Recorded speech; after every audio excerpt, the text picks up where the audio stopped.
In three, two. All right, it's time to talk with our featured guest, Colin Carr. Colin, how's it going, man? It's going great. How you doing? I'm doing pretty good. Thanks for asking. It's interesting to have you on, man, because I've had a lot of guests in the past say like, "Oh yeah, I've used car real estate, right?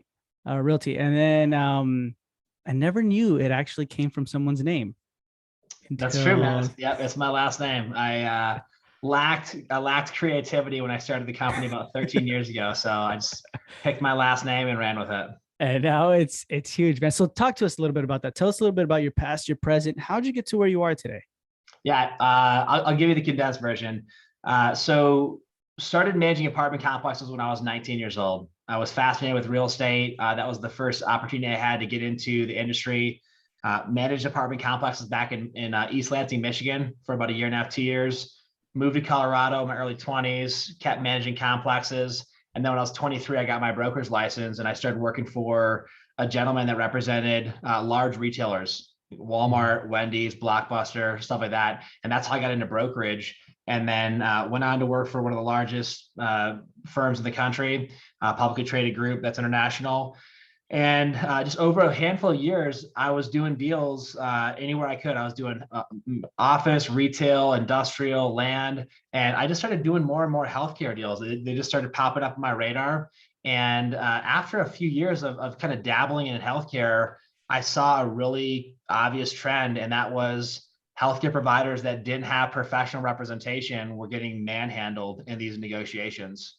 I had a number of buildings where I was the landlord's agent, and these were large, publicly traded medical REITs that own these properties, hospital campus type properties. And these physicians and dentists and veterinarians would show up to these properties, and they were excellent clinically. They had great people skills. They were nice to work with, but they had no idea what they were doing. And I had a couple deals specifically where the landlords that I worked for said, give them this offer, tell them this lease rate, say this to them, do this to them. And it was just obvious these guys were getting, mugged in a dark alley. They had no clue what they were doing. And I mean, the terms these guys were agreeing to were literally hundreds of thousands of dollars more expensive than other deals that were happening in the same property when savvy tenants showed up with representation. And so I had a couple of those deals, and I just did not like the way that felt. And so I literally made a decision one day. I said, I'm going only to the tenant and buyer side, and I'm going to only do healthcare. These guys need some help. I enjoyed working with them. And so literally I flipped the switch on. I gave up all my listings. I had about 1 million square feet of listings. I had dozens of properties, and I went from being a generalist of, again, industrial, land, investment, retail, everything if it moved, I chased it. And I went just to the healthcare side, and I went just to the doctor side, and I launched CAR back in 09, and we've been cranking ever since. Oh dang, you launched in '09, like when Yeah. everything was. Yeah. Because I Wow. mean, and again, and that's the testimony to the industry of healthcare. I mean, stock market might crash, mortgage scandal, mortgage crisis happens, all these things happen. I mean, COVID last year, who knows if we're on the brink of a world war. I mean, but here's the deal. If your tooth hurts, you need to go take care of business. If your kid needs braces, like, you're going to find a way to make it happen. And, healthcare is not going to stop. It might get disrupted here and there, but you're not going to remove the healthcare industry, and you're not taking the healthcare industry online. That's a question we get all the time is, are you concerned about e-health? Like, no, I think e-health is fantastic. If I can talk to a doctor over the phone or online for a minute, great. But here's the deal. You can't remove your tonsils online. You can't have a dermatology procedure online. You're not delivering a baby online. Like, it's just, it's not happening. Yeah, So you're not cleaning my teeth online. So that's true. Yeah, you can only like diagnose, or your best. You can do your best to diagnose something, but yeah. man, so many questions. So 19 apartment. Do you still have those or no? No, they weren't mine. I was helping a gentleman manage those. So I had a gentleman that owned a bunch of apartments, and that was my entrance into real estate is, learn the ropes, getting down and dirty with some decent ones and some nasty ones too. It's a good place to learn. I'm curious, just like out of my own curiosity, how much do you have like of your own property? I have some investment property, not a ton. I see real estate constantly, but I made a conscious decision early on that I wouldn't touch any commercial properties that could be a fit for my clients. So I didn't want to have a conflict of interest. And so I stayed away from anything. So some other investment stuff that I do, some residential stuff, some commercial stuff, but yeah, I'm not a real estate mogul, so to speak. I'm a transactor, if you will. Gotcha. Okay. So when you started noticing these deals happening, right, in healthcare, you said you were like, they were being mugged, right? Like terms they were agreeing to was ridiculous. Yep. What were some of those terms? What are bad terms right now? If you can give us like specific almost scenarios. So if somebody's listening, they're like, holy crap, I got that term. Yeah, so I'll talk about a couple of the deals because they're etched in my mind permanently, because I remember them very clearly. I remember the phone calls with the landlords. I remember talking to the doctors. The actual lease rates, that's hard to say. I mean, because you could be in a portion of Tulsa, Oklahoma, doing a lease deal at $18 a square foot, and that could be a high lease rate there. Or you could be downtown Miami doing a deal for $118 a square foot, and that could be competitive compared to other options you have. So the price per square foot changes in almost every market. But I'll give you an example. We were working on a deal with a plastic surgeon. He had been in the building for a number of years, like 10, 15 years, and his lease is coming up for renewal. And I was talking to an asset manager out of Scottsdale, where the landlord was officed. And the asset manager asked me, he said, does the doctor have a broker? And I said, no, I met with him personally last week. He said, does he know the market? I said, no. I asked him if he's been out there to look at any properties. He said, no. And he said, do you think he's willing to move? And I said, no. He told me he's really tight financially, and he doesn't have the cash flow to make it happen. He was paying $27 a square foot. And the landlord says to me, go back to him at $29 a square foot. And so I said, well, just so we're on the same page, we're marketing vacant space in the building at $24 a square foot. He's already paying $27. He's already $3 a square foot above. He's already paying $10,000, $12,000 per year above what we're marketing to a new tenant. And that's the face rate. We'd probably even go lower than that. And I said, so you want to not only keep more, that you want to bump him a couple of dollars a square foot? He goes, yes. And I said, all right, well, how much free rent do you want to give him? He's like, none, no free rent. I said, how much TI allowance, tenant improvement allowance do you want to give him? He said, none. And I said, look, sir, I said, that's, I get the idea of making as much as you possibly can, but we're kind of crossing a line where this guy's already tight financially.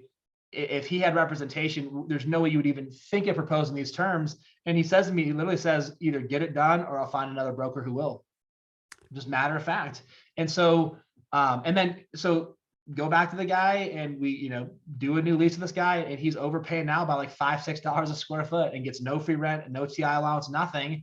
And he doesn't know the better. So, and then fast forward a few weeks later, person shows up to the building. They are represented professionally, and we do a deal at $24 a square foot with a huge free rent package and a huge tenant improvement allowance package. And it's just, landlords look at it like this, like, look, if you're going to get in the ring, if you're going to get in the cage, like you understand the rules of engagement.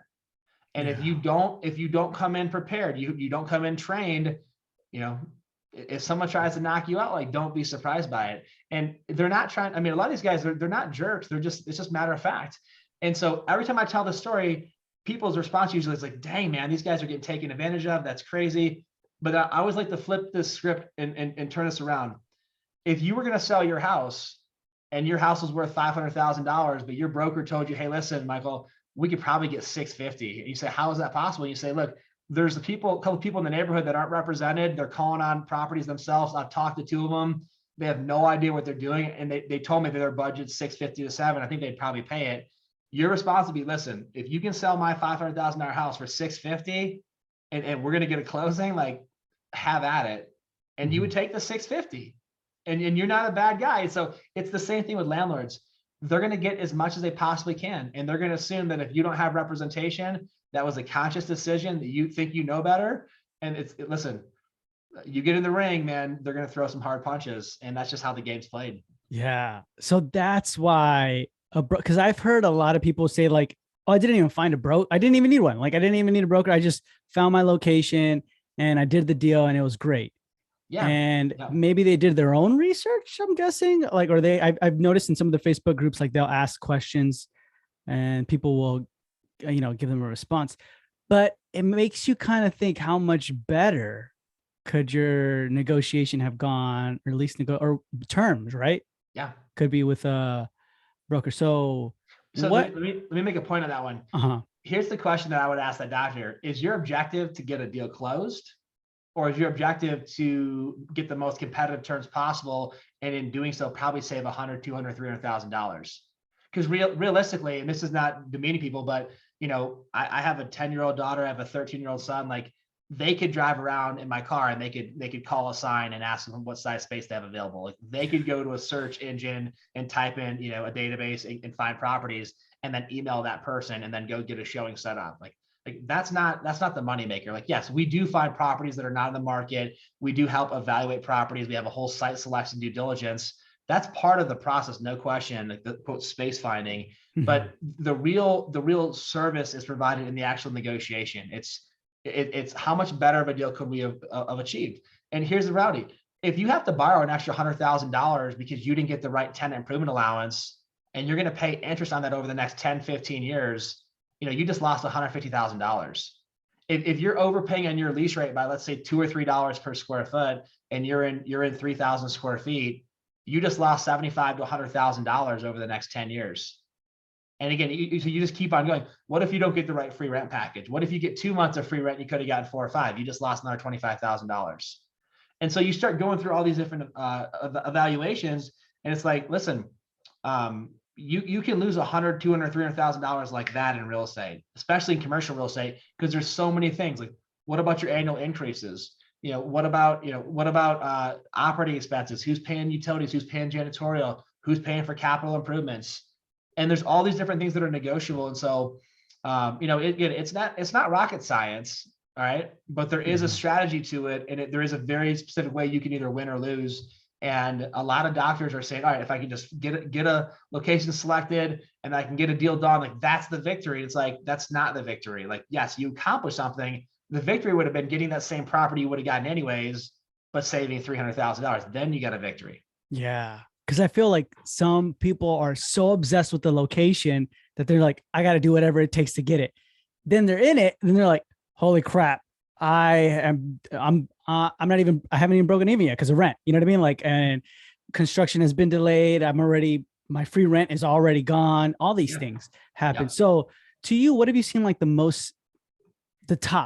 biggest mistakes that people have been making when it comes to like negotiating or negotiating their office space? Top mistake that we find when people negotiate, number one, it's the do-it-yourself mentality. That it's the doctor or the office manager saying, well, I did a lease for one of our spaces 10 years ago, or, I've got friends that have done this and they told me how to do it. Like, that's a hilarious line. That's like a patient being like, yeah, no, I have a friend who had their tooth removed. Like, how hard can it be? Like, Tom Hanks showed me how to do it, with an ice skate and a rock. Like, it can't be that hard, right? Yeah.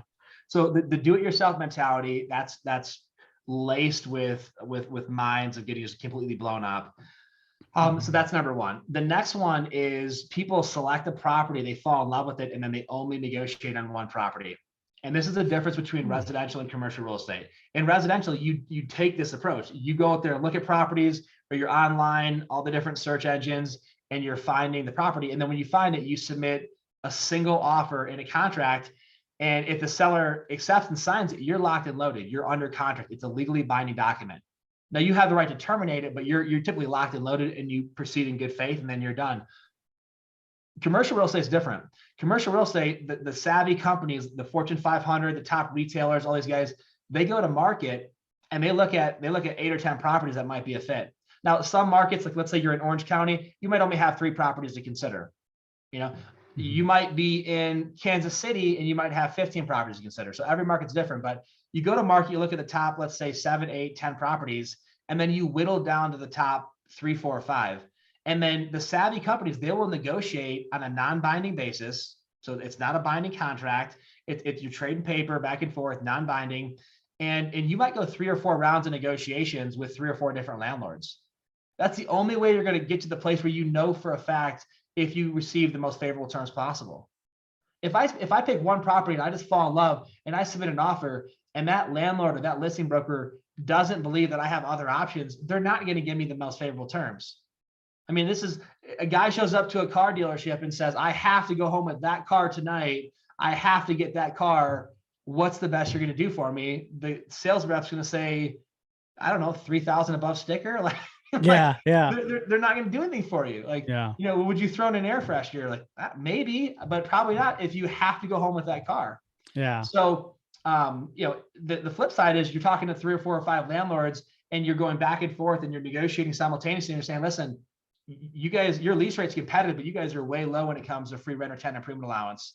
And we got 3 other landlords over here willing to do this, this, and this. If you guys want to stay in the game, you're going to have to get more competitive. And so you get these landlords that start competing against each other. And at the end of the day, you're going to get the best terms possible. But I'll tell you this, even more importantly, you're going to know that you got the best terms possible. That's the peace of mind factor. Is you're not going to wonder over the next 10 years, did you leave 300,000 on the table because you jumped the gun or got excited? You're going to choose the property, you're going to choose the terms, you're going to sign the lease or buy the building, and you're going to say to yourself, I got the best terms at the best property to fit my requirement, and I'm locked and loaded for the next 10 years. And that's the peace of mind that you're looking for when you're doing a multi-million-dollar transaction. I like that. So is that best to, for example, I mean, I'm sure you've experienced this before where they're like, we're negotiating with 7, but Colin, my favorite is that one, number 3. Yeah. Like, I want that one. Yeah. Is it best for the doctor to just only tell the broker that and that's it? And then the broker handles it? Or like, the landlord, like, hey man, this is my favorite one. Can you do something? No, you tell the landlord that, and you tell the landlord that you're going to get punished. Again, Yeah. I mean, this is the equivalent of somebody flip the script. Or let me say this, TV timeout, okay? You tell the landlord that you have to have this property, and you think that just if you being honest and open is going to get you a discount, you're going to pay more than you've ever imagined before. If somebody showed up to your house and said, hey, listen, Michael, I have to have your house. What's the best deal you're going to give me? I'm walking out here today with a contract for your house. Again, what is your motivation to say, you know what? I'm just going to arbitrarily give you $50,000 off because you asked me. I could have got $50,000 more, but because you asked me in earnest, here you go. Here's $50,000 out of my pocket, out of my next check when I sell. You're not going to do that. So these doctors, that's what my 3rd or 4th mistake, by the way. Mm-hmm. Doctors or office managers go up to landlords or listing brokers or property managers, and they say, I'm just going to shoot straight with this guy, or this lady, or this asset manager, and they do it. And then the landlord or the listing broker, they patronize that person, and they say, you know what? Because you shot us straight, or because you're so sincere, we're going to give you a really good deal. Because you're not looking at any other properties, we're going to do you right. Because you don't have a broker, we're going to give you an even better deal. And then the doctor says, oh man, this worked out. This guy, I trust this guy. And that person's laughing all the way to the bank. And they'll give you some bogus deal. Normally we're at $28 a square foot. We're going to do you at 26. And yet the guy that just signed a lease 4 months earlier did it at 24. Yeah. And so it's just this big game of, can I convince the doctor that I'm on their side, even though I'm not, if I'm the landlord or the listing broker? Can I make them feel like they're getting a discount? I'll tell them it's a discount. They have no way to gauge it. And then eventually they're going to do whatever I want them to do. And then they're going to lose a couple $100,000 and not even know it. And that, I mean, again, that's the game. I've played it on both sides. I've not been on the landlord side of that for over 13, 14 years now, but I know how the game's played. That's how the game's played. Yeah.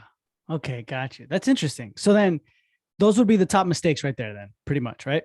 Yeah. I mean, I can keep on going. I mean, but that's 3 big ones. I'll give you one more, very common, very similar. Doctors getting ready to renew a lease or submit an offer, and they go and they ask other doctors that they're friends with, colleagues, peers, hey, what are you paying in your space? Or what did you get last time? And a doctor tells them, and then they go off that being a market number. And the reality is that doctor didn't have good representation and overpaid as well. And so now they're benchmarking what they think is a fair deal based upon a doctor who got a really bad deal. So asking your colleague or peer, hey, what'd you pay or what are you getting? Sure, like that's not a bad question to ask, but if you don't have other outside indicators, that's not the numbers you want to take to the negotiation table. Yeah. Oh man, Colin, that happens way too often where we like, I'll ask everybody else, like, what are you paying? Right. So then, and you know what? Here's the thing. Sometimes we ask, and then there's like, oh, you went with that person. I've seen them around. They look like a good broker. How do we know if they're good? You know what I mean? Like a good broker, or if they're not? That's a great question. First and foremost, I would say this: if you're getting ready to do a real estate transaction, ask around in the community, ask the top lenders, ask the top architects, the top equipment suppliers, ask the top marketing companies, consultants, whoever you're talking to say, hey man, who do you like working with? Who do you know that specializes in helping healthcare providers maximize every opportunity? That's a great way. And then you start getting a name or names. And then as a doctor, you sit down with that person. Like, again, doctors will say, I'm so busy, I don't have time to do this. You're telling me you're so busy that you're willing to lose a couple $100,000 because you can't take 15, 20 minutes to interview a broker, either over the phone or in person. Like, you're not charging $200,000 for every 15-minute block. Like, you can take 15 minutes to make sure that you don't lose a ton of money. All right. And then when you do that, just ask the broker, say, listen, what's your game plan to help make sure that I capitalize on my deal? What's your game plan to make sure that I'm taken care of? How do I know that you have my interests first over someone else's? And give me your game plan. And that broker, that agent's going to tell you what they want to do, how they want to help you. And like a lot of things, you're going to know quickly, either I like this person, I like what they're saying, I like their game plan, or, I'm going to go to the next person. If you're not convinced the person you talk to has your best interest in mind, or is the best, most qualified person, then move on to the next one. I mean, like, I tell doctors all the time, listen, if it's not Carr, if it's not us, make sure it's someone. It's no different than a dentist. Listen, if the dentist is going to say to the patient, look, if I'm not your dentist, still go to another dentist. Like, don't not go to a dentist if I'm not your dentist. Like, your teeth are too important. Same thing, real estate transactions, they're too important. Don't just limp across the finish line on a deal. Have an expert, have someone who's going to protect your interests, and find someone that you trust. And if you find that person, then give them a shot. Yeah, I like that. There's nothing really based off of price, right? Like, oh, maybe they're pretty good because of how much they charge or anything like that, or not? No, because that's the beauty of commercial real estate. Commissions in commercial real estate are paid by the landlord or seller, just like in residential real estate. So if you go to sell your house, you have a listing agent and you have a commission agreement, and it's built for two brokers. It's built for the listing broker, your broker, and it's built for the buyer's broker. If the buyer's broker, if the buyer shows up without a broker, the listing agent, your broker, gets a double commission. Same thing in commercial real estate. If you're a doctor and you show up to a property, or you're doing a lease renewal and you show up by yourself, the listing agent gets a double commission, or the landlord just pockets that money. They're not going to give it back to you. They don't pay commissions to unlicensed tenants. That doesn't happen. So if you're a doctor and you say, you know what, I'm going to save some money today, I'm going to go do my own real estate transaction.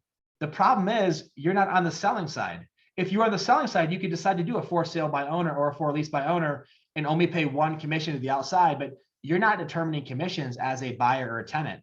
The landlord or the seller. So a lot of doctors show up to properties or call on properties and say, I'm going to do it all by myself and I'm going to save money.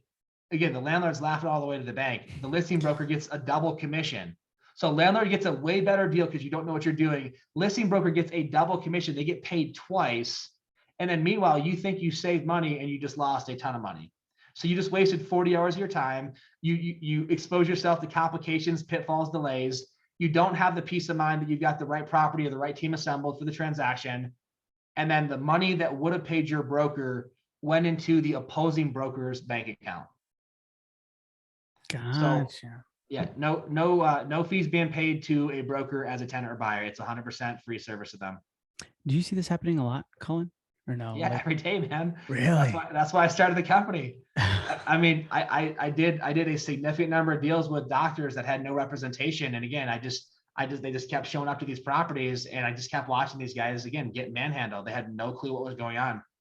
And they were nice people. They were very intelligent people. Academically, I assume clinically. You look on their websites, you read the reviews, they have very healthy practices, look at their financials, they were doing well, but they kept taking this do it yourself approach. So yeah, I mean, that's why we started Carr. I started flipping over. I started doing a bunch of tenant work. I started working for a bunch of doctors on their behalf. And I started showing them how much money we were saving them and how much time and the peace of mind. And I was educating them.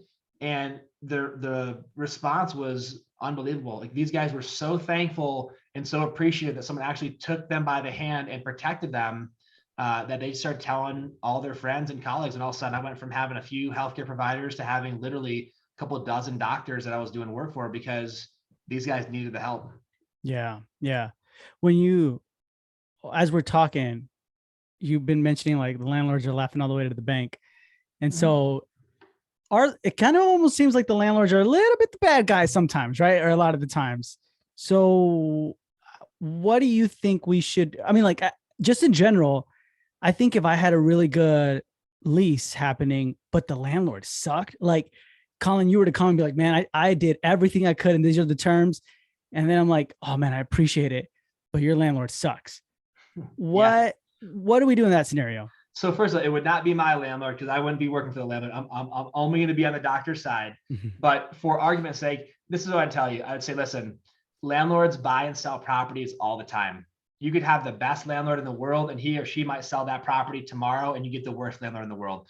The key is this the right property for you? Number one, is this where you want to have your practice the next 10, 15, 20 years? Number one. Number two, who's the property manager? Because we're not going to be dealing with the landlord during most of the issues. We're going to be dealing with the property manager and asset manager. So we could have a really tough landlord, but they can have a very good management company. Let's go interview the management company to see what we're working with there. That's a whole different story. Number three, I would go and talk to other tenants then. And I'd say, hey, listen, what's your experience been with this landlord group? Because again, you might have a tough landlord who's dealing with the negotiations, but you never see them ever again. And so let's talk to other tenants in the building. What's your experience been? And see what they have to say. And then last, it's going to come down to the money. If you've got the terms that fit your practice and the location that fits your practice and it's properly managed, we don't care if the landlord is sending us a Christmas card or or a basket on our birthday. Like push that stuff aside. We've got to get the best location with the best terms possible for the practice. And then I guess the last thing I'll say is that's why you have a good lease agreement. That's why you have a good real estate attorney. Because again, the best landlord in the world sells the property after you already leased it to a bad landlord or vice versa. The governing document is going to be the lease agreement. We've got to have a really good lease. It's got to be reviewed by a real estate attorney. Okay. Yeah. Not your brother-in-law's cousin, sister's nephew who does family law in Iowa. Like I get that he's an attorney. That's not what we're talking about. I need a real estate attorney that reads real estate contracts, every single day of the week. That's the person I need to review my lease. And if they say, hey, listen, this is the best lease we're going to get. This is a fair lease. Let's move forward. I'm going to look past personalities. Do you guys provide with the real estate attorney or no? So we will recommend real estate attorneys that you can work with. We don't have attorneys that work for our clients. Our company, we have in-house counsel for ourselves because we work in 40 some different states. But yeah, every doctor needs to have a good real estate attorney. And some attorneys do real estate on the side and they work on maybe just practice sales or transitions. That's great, but you want to get a good attorney that understands real estate. Some attorneys are employment law attorneys and they understand how to draft contracts with associates and staff, but they don't do real estate. You need to get a real estate attorney because it's a real estate document. And a good real estate attorney, by the way, is not going to try to create an employment agreement with you and associate. They're going to say, I don't do employment law. So you get just like dentistry is very niche. So again, you got a perio and an endo and a prosto, et cetera. They're all very different. It's same thing in law. You can have a generalist attorney that does everything, but typically it's I have an employment attorney, I have a transition attorney, I have a real estate attorney, and then occasionally you get guys that are really good at all those. But you want to make sure you ask those questions. How many real estate documents are you reviewing on an annual basis for your clients? And if it's a high number and you can talk to those people and they give good feedback, all good. But if it's, hey, I do a real estate contract once or twice a year, keep that attorney for whatever else you want them for, but get a good real estate attorney, and a good real estate broker will get you in touch with 1, 2, or 3 good real estate attorneys and you can interview them. Yeah. Cause where could the mess up happen there? Like, let's just say the negotiation went well. Now it's time for the lease attorney and then something, oopsies. Like what have you seen where it's like, oh man, this is why you needed a really good lease attorney? Happens all the time. So real estate broker negotiates a phenomenal deal with the landlord.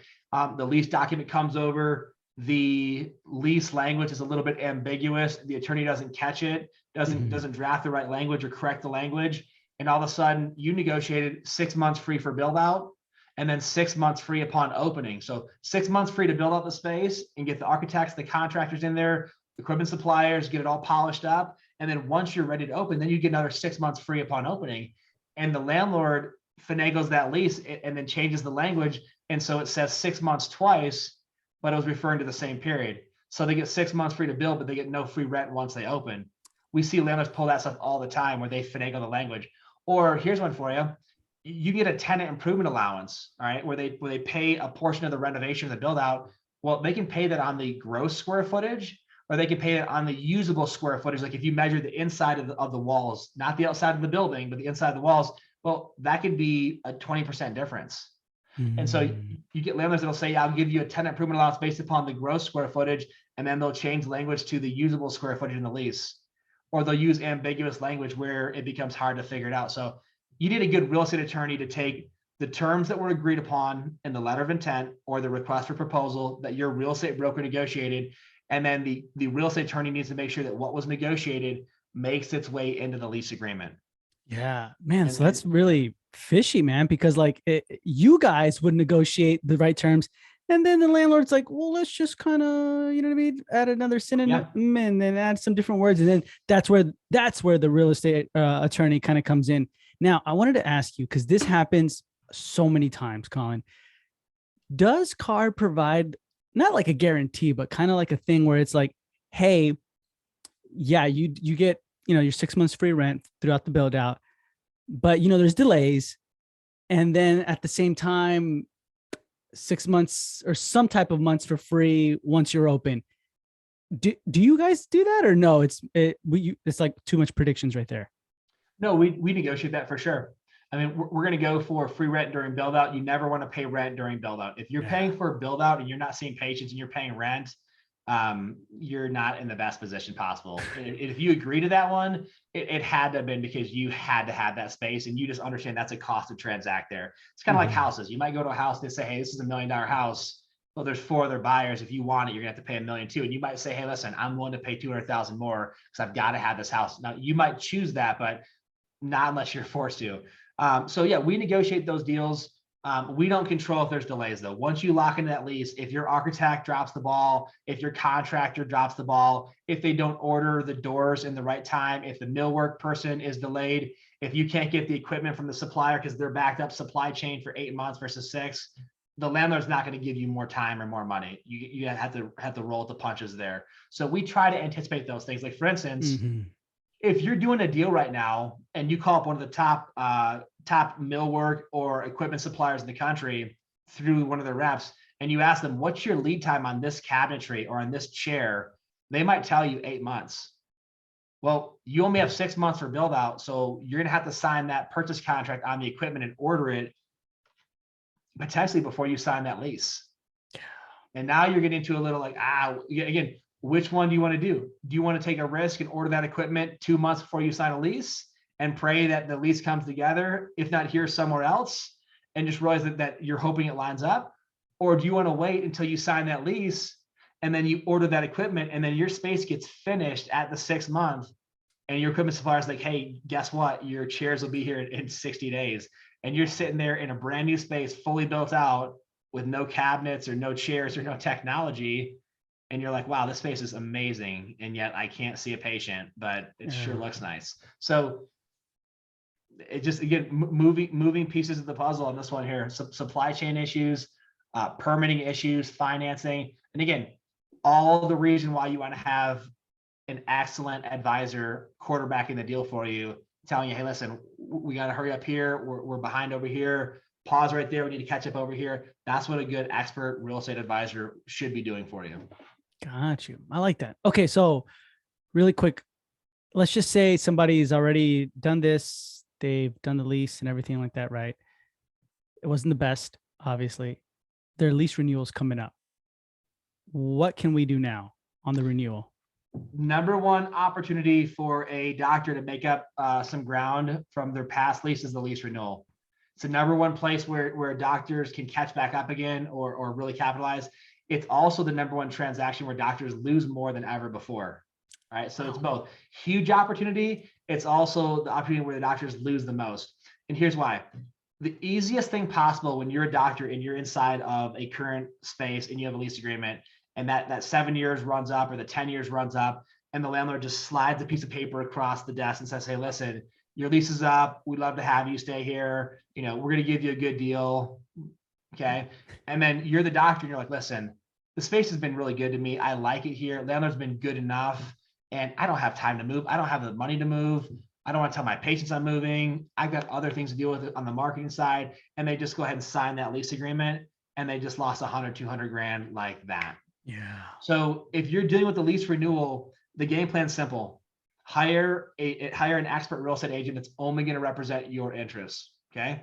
That broker or that agent will go to the market and find all the comps, all the comparables, figure out what it would look like if you wanted to buy your own real estate, if you wanted to relocate and go across the street or down the street or down into a different part of the market. What does that look like?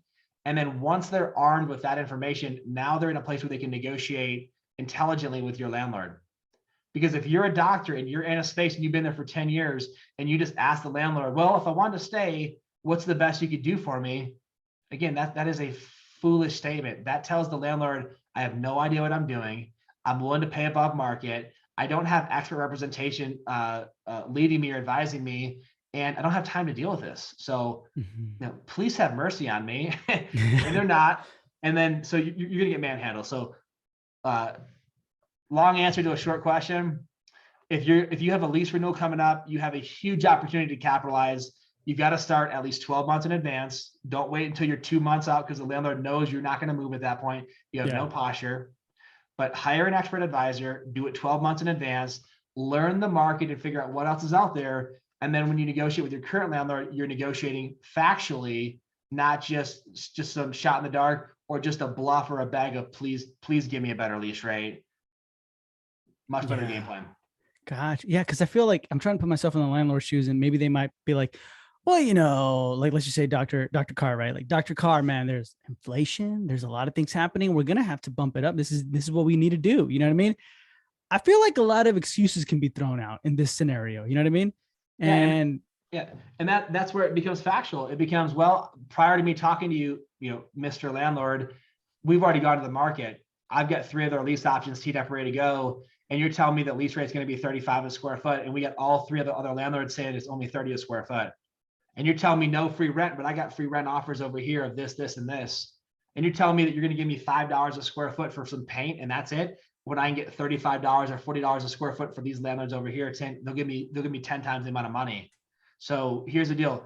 I'm willing to consider and entertain a lease renewal with you, but I'm not going to overpay by $300,000. And if you'd rather have the space go vacant and then give the next guy the deal that I'm willing to give you right now, that's up to you. If you want a space to go vacant, to sit vacant for 6, 12, or 18 months because you want to get some phantom lease rate that no one's going to pay you, that's your prerogative. But I'm not willing to overpay by $300,000.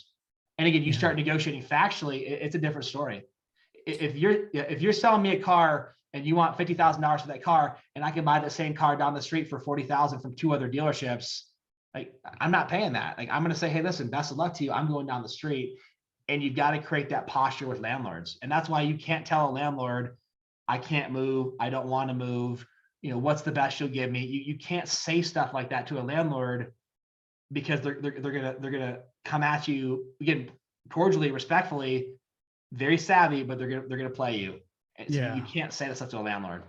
Gotcha, man. Yeah, because sometimes you grow a relationship with them, and they're like, oh, they're doing me good and everything like that. And then that comes up and you're like, oh man, so I would want you to like, tell them like that. Because if it was me, I'd be like, can you please do this? And then they're like, no, and then that's it. No, you know what they tell you? They say, Michael, normally I wouldn't do this for you, but because you've been such a good tenant, I shouldn't be doing this, but you know what? I've never done this. I've never done this for any other tenant before ever. So I'm going to give you, what? If my husband knew I was doing this, he'd kill me. If my wife knew it, if my property manager, they're going to give you these lines and they're going to say this stuff. And then you're going to be like, man, you're going to go home and you're going to be like, man, I crushed this negotiation. And the landlord is laughing at me like, man, this is worse than like 6th grade, acting class right now. Okay. This is performing arts for a 6th grader. Like this guy does not know what he's doing. So you have to realize it's a game of money.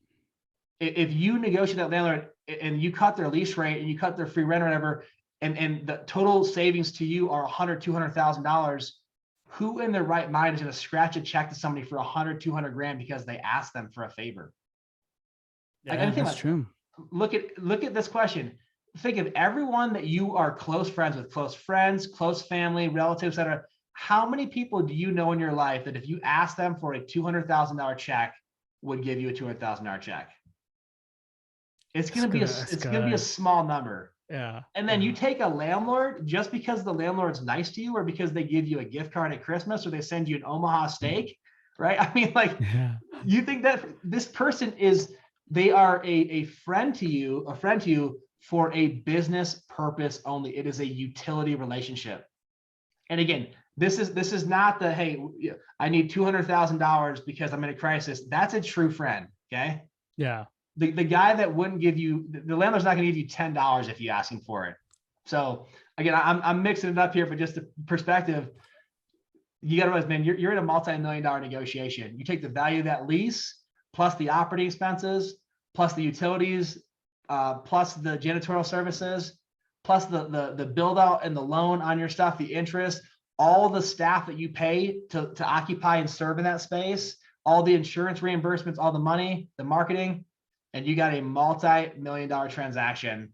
And if you're taking the do-it-yourself approach, asking the landlord to do you a solid, you're in bad shape. We always joke, it's like, man, listen, it's Napoleon Dynamite getting in the ring with Mike Tyson. Okay, like, just like Mike's not going to take it easy on you, man. Like, he's going to hurt you. All right. Yeah. I love that. He'll smile at you first, man. He'll think it's cute. Yeah. You know, he might make you think you're doing a good job for a second, and you're going to end up on the floor. Yeah, definitely. Awesome, Colin. I appreciate it. Thank you so much for your time. If anybody has any questions or concerns, where can they find you? Best way to get a hold of us is our website. It's carr.us, CARR.us. Upper right-hand corner of our website, you can click to find an agent in your market or your area. You can click to get a free lease evaluation. You can click educational resources to get literally access to hundreds of FAQs, glossary, educational videos. So if you want to get educated, if you want to get an understanding of where your lease compares to the market, or if you want to purchase, what it would cost to purchase, what the numbers look like, we got more resources than you can possibly imagine. But the best thing you can do is get in touch with an agent and let them start the process of helping you figure out how you could capitalize on that next transaction. How many agents do you guys have? We are 160, I believe. Jeez, roughly. Man. Yep. 2009. Look at you now, man. Yeah. Look at you now.